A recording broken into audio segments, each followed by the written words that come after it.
শীতকালত সঘনে দেখা দিয়া এটা সমস্যা হৈছে আমাৰ শৰীৰত ওঁঠ ফটা অথবা ওঁঠ কলা পৰা সমস্যা। এই সমস্যাৰ পৰা কেনেদৰে সকাহ পাব অথবা কি সাৱধানতা অৱলম্বন কৰিব পাৰি জানি লওক। এই প্ৰতিবেদন আপোনাৰ বাবে। শীতকালত যেতিয়া পৰিৱেশৰ আৰ্দ্ৰতা কমিবলৈ আৰম্ভ কৰে তেতিয়া ই আমাৰ ওঁঠতো প্ৰভাৱ পেলায়। আমাৰ ওঁঠখন শুকান হ'বলৈ ধৰে।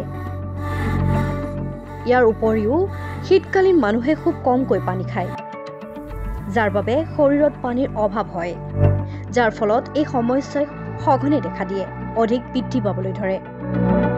কেৱল এইটোৱেই নহয়, বহু সময়ত মানুহে আৰ্দ্ৰতা বজাই ৰাখিবলৈ বা ইয়াৰ ফলত হোৱা অৱস্থিতিৰ পৰা হাত সাৰিবলৈ শুকান ওঁঠবোৰ বাৰে বাৰে চেলেকিবলৈ আৰম্ভ কৰে, কিন্তু তাৰ ফলত ওঁঠখন শুকান হৈ ফাটিবলৈ আৰম্ভ কৰে। ওঁঠখন অনবৰতে আৰ্দ্ৰ কৰি ৰাখিব লাগে।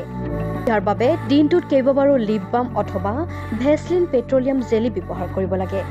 ওঁঠখন চেলেকি থকাৰ অভ্যাস এৰি দিয়ক, ই ওঁঠখনক অধিক শুকান কৰি তোলে।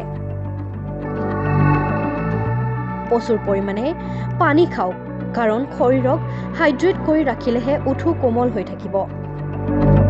ছানস্ক্ৰীন লিপ বাম ব্যৱহাৰ কৰিব লাগে, কাৰণ শীতকালতো সূৰ্যৰ ৰশ্মিৰ পৰা ৰক্ষা পোৱাটো অতি গুৰুত্বপূৰ্ণ। নিয়মীয়াকৈ ওঠত প্ৰাকৃতিক স্কাৰ্ব লগাওক। ইয়াৰ বাবে মৌ আৰু চেনি মিহলাই এটা মিশ্ৰণ তৈয়াৰ কৰি আপোনাৰ ওঠটোত লাহে লাহে ঘঁহক। ই মৃত ছাল আঁতৰোৱাত সহায় কৰে আৰু সেইটোৱে হৈছে আপোনাৰ স্কাৰ্ব। নিশা শোৱাপাটিলৈ যোৱাৰ আগতে ওঠত নাৰিকল তেল, ঘিউ অথবা এল'ভেৰা জেল লগাওক।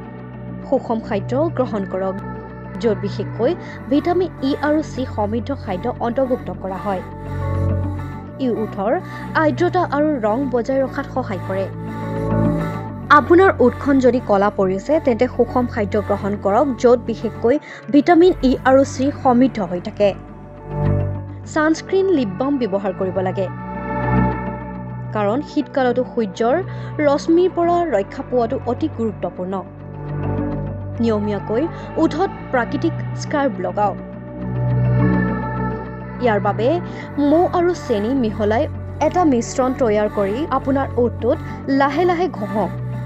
ই মৃত ছাল আঁতৰোৱাত সহায় কৰে আৰু সেইটোৱে হৈছে আপোনাৰ স্কাৰ্ব।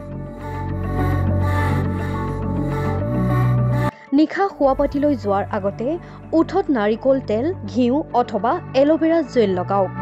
সুষম খাদ্য গ্ৰহণ কৰক, য'ত বিশেষকৈ ভিটামিন ই আৰু চি সমৃদ্ধ খাদ্য অন্তৰ্ভুক্ত কৰা হয়।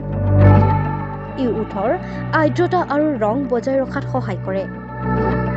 আপোনাৰ ওঠখন যদি কলা পৰিছে তেন্তে সুষম খাদ্য গ্ৰহণ কৰক, য'ত বিশেষকৈ ভিটামিন ই আৰু চি সমৃদ্ধ হৈ থাকে।